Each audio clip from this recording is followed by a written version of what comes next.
Non, Monsieur le Président, le sujet est clos. Je vais parler de l'eau parce que, non, vite fait, mais il y a juste un passage où j'apprécie le dossier qui est mis en évidence sur la stratégie de l'eau en Nouvelle-Aquitaine, sauf que je trouve que vous n'allez pas assez loin dans la stratégie concernant les perturbateurs endocriniens. Même s'ils sont inscrits, il n'y a pas que les points de captage qui sont importants. Et donc nous devons inscrire dans le STRADET tout ce qui est la politique de l'eau et notamment tous les milieux aquatiques pour avoir une stratégie fixe, bien marquée, qui va permettre d'éviter d'avoir cette diffusion permanente des perturbateurs endocriniens au travers des stations d'épuration et bien d'autres épandages qui aujourd'hui probablement vont jusque sur notre littoral. A priori, nous avons quelques données qui laissent à penser que le sujet est extrêmement important et pour lequel notre stratégie régionale doit mettre l'exemple là-dessus. Je compte sur vous, il en va de toute la faune aquatique et terrestre. Mon deuxième sujet, Monsieur le Président, c'est sur, et je l'apprécie, vous savez, j'ai un pendant très rural et j'adore le monde agricole, donc je vois que vous prévoyez de mettre un modèle agricole performant, respectueux de l'environnement et de la santé du consommateur.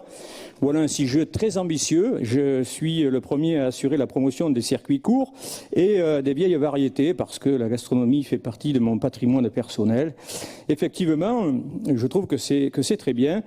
Sauf que j'ai été saisi par des éleveurs il y a de cela plus d'un mois sur la politique de la région vis-à-vis de la promotion du véganisme et de L214. Alors, je ne pensais pas que le président Alain Rousset puisse aujourd'hui assurer la promotion du véganisme et de L214.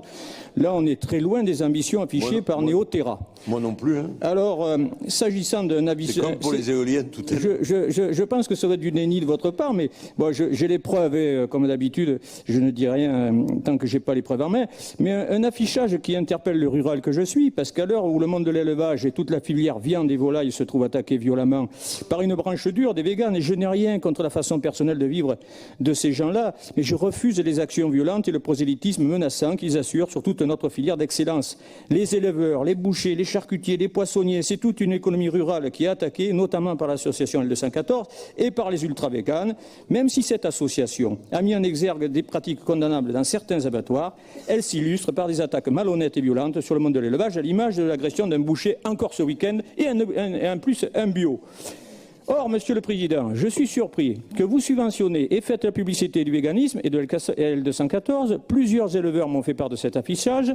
Devant le fourgon vegan, on trouve un de vos vice-présidents et on trouve une vendeuse tatouée L214 sur les bras, bien en évidence sur l'article de presse qui assure la promotion de votre subvention régionale à l'auteur de 8 000 €.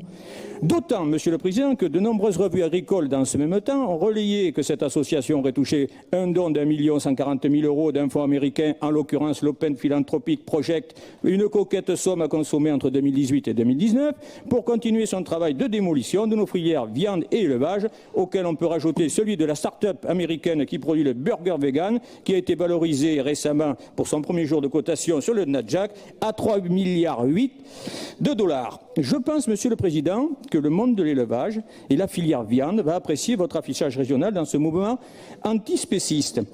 À moins que ce soit la continuité d'une politique du gouvernement du « en même temps, je dis tout l'amour que je pense de l'élevage, en même temps, je finance les véganes et en même temps, je fais une politique régionale qui est absurde parce que l'élevage, chez moi, c'est une chose qui est d'importance et que l'économie rurale, au travers de tout cette filière d'excellence que nous avons, mérite mieux. Je considère aujourd'hui, Monsieur le Président, et je vous donnerai la photographie de l'article de presse qui met le vice-président de la région à l'honneur avec ce tatouage L214 et votre promotion, qu'aujourd'hui nous vivons économiquement quelque chose que vivent très mal toutes les filières d'élevage et je vous demande d'être beaucoup plus prudent prochainement sur des dossiers tels que celui du véganisme. Je vous remercie.